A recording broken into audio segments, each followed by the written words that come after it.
Kodak কোম্পানির কথা মনে আছে? মনে থাকবেই বা না কেন, প্রায় সকল স্টুডিওতেই কোডাকের নামে বিশাল ব্যানার ঝোলানো থাকতো একটা সময়। সালটা 1998। বিশ্বখ্যাত কোডাক কোম্পানিতে কাজ করে তখন প্রায় 1,70,000 কর্মচারী। তার চেয়ে বড় ব্যাপার হচ্ছে, সারা বিশ্বে ছবি তোলার শতকরা প্রায় 85% তোলা হতো কোডাক ক্যামেরায়। গত 10-15 বছরে মোবাইল ক্যামেরার বাড়ন্ত হওয়ায় এমন অবস্থা হয় যে কোডাক ক্যামেরার কোম্পানিটাই শেষমেশ উঠে যায়। একের পর এক সারা বিশ্বে কোডাকের মার্কেট এতটাই নিচে নামতে শুরু করে যে একটা সময় গোটা কোডাক কোম্পানিটাই দেউলিয়া হয়ে পড়ে, আর প্রায় 2 লাখ কর্মচারী রাতারাতি চাকরি হারিয়ে বেকার হয়ে পড়ে। ওই একই সময় শুধু কোডাক না, আরো অনেকগুলো বিশ্বখ্যাত প্রতিষ্ঠান নিজেদের ব্যবসা বন্ধ করতে বাধ্য হয়েছিল।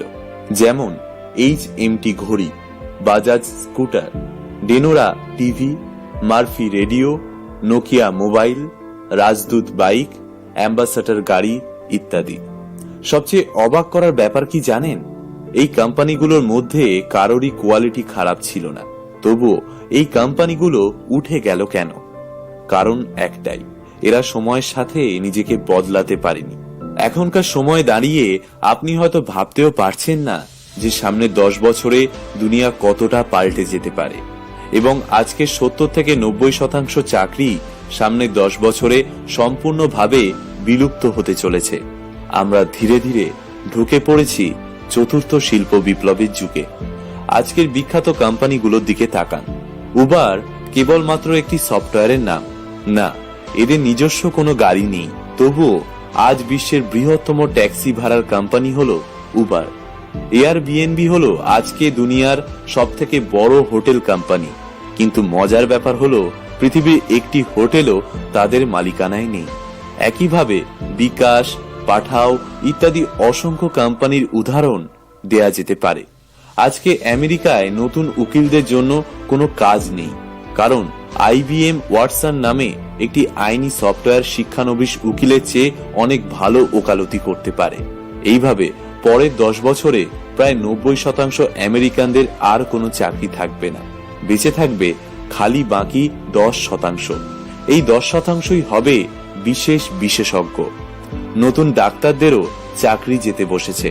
ওয়াটসন নামের সফটওয়্যার মানুষের থেকেও 4 গুণ নিখুঁতভাবে ক্যান্সার এবং অন্যান্য রোগ শনাক্ত করতে পারে। 2030 সালের মধ্যে কম্পিউটারের বুদ্ধি মানুষের বুদ্ধিকে ছাপিয়ে যাবে।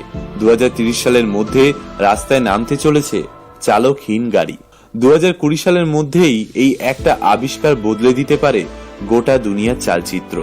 এর ফলে সামনের 10 বছরে আজকে 90% গাড়ি আর রাস্তায় দেখা যাবে না। বেঁচে থাকা গাড়িগুলো হয় ইলেকট্রিকে চলবে অথবা হাইব্রিড গাড়ি হবে। রাস্তাগুলো ক্রমশ ফাঁকা হতে থাকবে, পেট্রোলের ব্যবহার কমবে এবং পেট্রোল উৎপাদনকারী আরব দেশগুলি ক্রমশ দেউলিয়া হয়ে আসবে। তখন গাড়ি লাগলে উবারের মতো কোনো সফটওয়্যারের কাছেই গাড়ি চাইতে হবে, আর গাড়ি চাইবার কিছুক্ষণের মধ্যেই সম্পূর্ণ চালকবিহীন একটা গাড়ি আপনার দরজার সামনে এসে দাঁড়াবে। আপনি যদি অনেকের সাথে ওই একই গাড়িতে যাত্রা করেন, তাহলে মাথাপিছু গাড়ি ভাড়া বাইকের থেকেও কম হবে।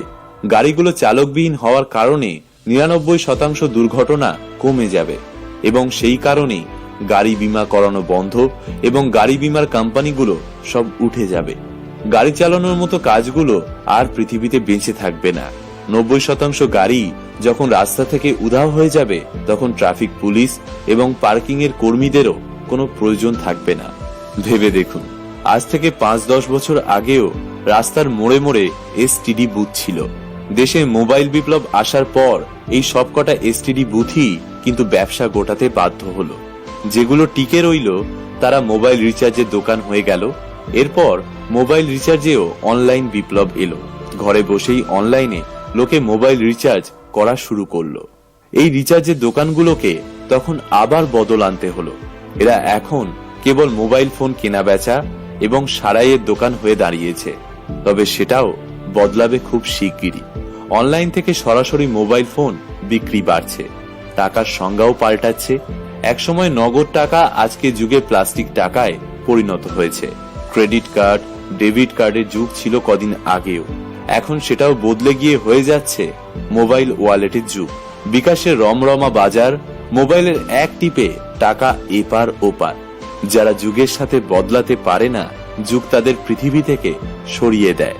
তাই ক্রমাগত যুগের সাথে বদলাতে থাকুন, সাফল্যকে সাথে রাখুন, সময়ের সাথে থাকুন। প্রিয় বন্ধুরা, আজকে আমাদের এই গল্পটি আপনাদের কেমন লাগলো তা কমেন্ট করে জানাবেন। ভিডিওটি ভালো লাগলে